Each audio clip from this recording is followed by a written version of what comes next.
agreeing to disagree. The US, China will have to be even-handed over their conflicts on trade, regional tensions.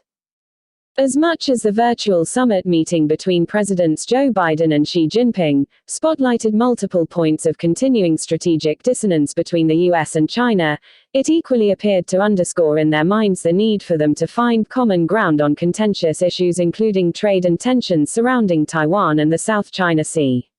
The summit itself was a long time coming, given that Mr. Xi has not been able to travel abroad owing to the onset of the COVID-19 pandemic, and Mr. Biden entered office around that time too.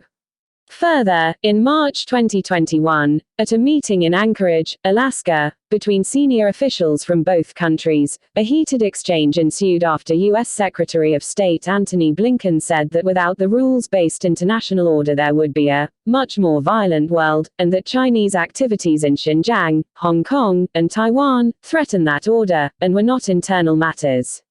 In that context, it is unsurprising that even though the summit meeting yielded no major breakthroughs, Beijing was quick to claim a diplomatic victory, with Chinese state media proclaiming, Biden reiterates he doesn't support Taiwan independence.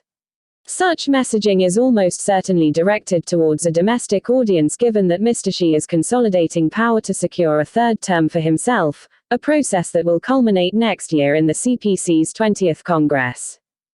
At the top of the policy agenda that is causing bilateral friction is trade.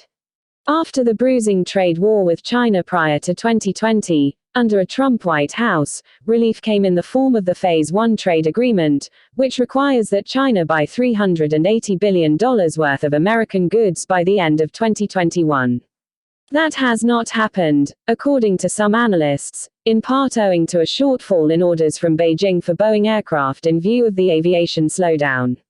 Yet, compromise may not be far away in this space, as the U.S. Trade Representative hinted that the Trump-era practice of permitting exemptions for certain goods from trade tariffs may be resumed. On Taiwan's independence, while the U.S. post-summit readouts suggest that Washington is adhering to its long-standing policy in this matter, that it acknowledges but does not recognize Beijing's claim over Taiwan under the One China policy, the Chinese side indicated that Mr. Xi said, it is playing with fire.